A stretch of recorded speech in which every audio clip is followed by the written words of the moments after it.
14 শাবানের রাত্রে এইভাবে মসজিদে ভিড় না করে যদি বেশ্যাখানায় কাটায় তারপরও ভালো এর চেয়ে, যদি বেশ্যাখানায় কাটায় তারপরও ভালো এর চেয়ে, যদি সারা রাত যদি সে বেশ্যাখানায় থাকে সেটাও ভালো।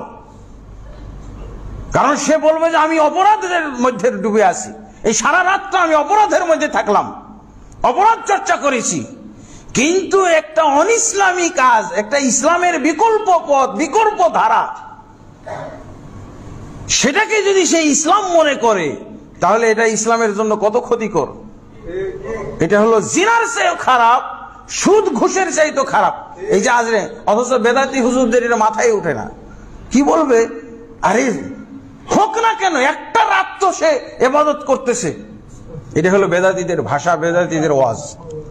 না, একে মসজিদে আসতে দেওয়ার দরকার নেই, মসজিদ নাপাক করতে আসতেছ। ওর তওবা করার দিন এইটা না, তওবা করার রাত এইটা না, তার অন্য যে কোনো সময় তওবা করার জন্য আছে। এই বেদাতি উপলক্ষকে কেন্দ্র করে এর তওবাটাও তো প্রশ্নবিদ্ধ। সমাজে এখন অনেক মানুষ বেরিয়েছে।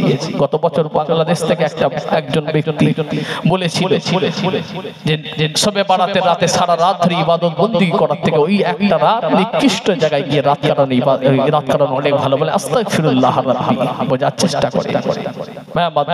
পরিবর্তন হয়, অনেক দল, অনেক মত, অনেক ফিতনা, অনেক ফারাক। তাবলীগ জামাত, বেরেলি, লামাঝাবি, আজানগাছি, সুরসুরি, দেওবন্দি, ফুরফুরা, আহলে হাদিস, আহলে হাদিস, আপনার সুরসুরি, আজানগাছি, কত দল বেরিয়েছে, কত দল বেরোবে। রাসূলুল্লাহ বলেছেন 73 দল বেরোবে। বোঝার চেষ্টা করে। আজকে সোনার দাম কত করে? সোনার দাম কত করে কে বলবে? মুরব্বি সাহেব বলেন তো, কামার বলবে না কুমোর বলবে? কামার। সোনার দাম কত করে? কামার। কে বলবে? স্বর্ণকার বলবে। শুকরিয়া, আলহামদুলিল্লাহ। সোনার দাম কত করে? স্বর্ণকার বলবে। মাটির হাড়ি কত করে? কামার বলবেন না স্বর্ণকার বলবে? কে বলবে? কুমোর বলবে। হ্যাঁ, কুমোর বলবে। আজকে আপনি বাড়ি বানাচ্ছেন, আল্ট্রাটেক দেবেন না, কোন রক দেবেন না, অম্বুজা দেবেন, কোন সিমেন্ট দিয়ে বানালে ভালো করে বাড়িটা মজবুত হয়ে দাঁড়াবে, কোন কেমিক্যাল ব্যবহার করবেন, কে বলবে? মোবাইল মিস্ত্রি বলবে নাকি না আপনার বলবে সোনার দোকানওয়ালা বলবে? কে বলবে? রাজমিস্ত্রি বলবে। আল্লাহ নবী, আল্লাহ রাসূল কেন ফুরফুরা এসেছিলেন? এই কথাটা উত্তর দেন। নবী কেন ফুরফুরা এসেছিলেন? কে বলবে? রাজমিস্ত্রি বলবে না মোবাইল মিস্ত্রি বলবে? কে বলবে? হাক্কানি আল্লাহর ওলি হযরত মুফতি হুজুররা বলবে, জোরে বলবেন না সুবহানাল্লাহ। বোঝার চেষ্টা করেন, খেয়াল করেন, পরিবর্তন ফুরফুরা দরবার শরীফে যাবে।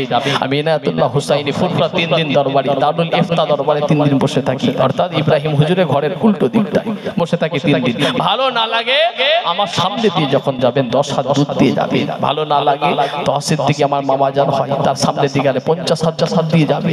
ভালো না লাগে মামাতো ভাই আব্বাস সিদ্দিকী, নওশাদ সিদ্দিকী, তাদের সামনে দিয়ে 100 হাত দূর দিয়ে যাবে। সোশ্যাল মিডিয়ায় বাচ্চা তুলে গালি দিয়ে একদম পুরো আবু বকর সিদ্দিক পর্যন্ত পৌঁছে দেবেন না, হাত জোর করে বলে যাচ্ছি। কথা ঠিক বলছি না ভুল বলছি? বোঝার চেষ্টা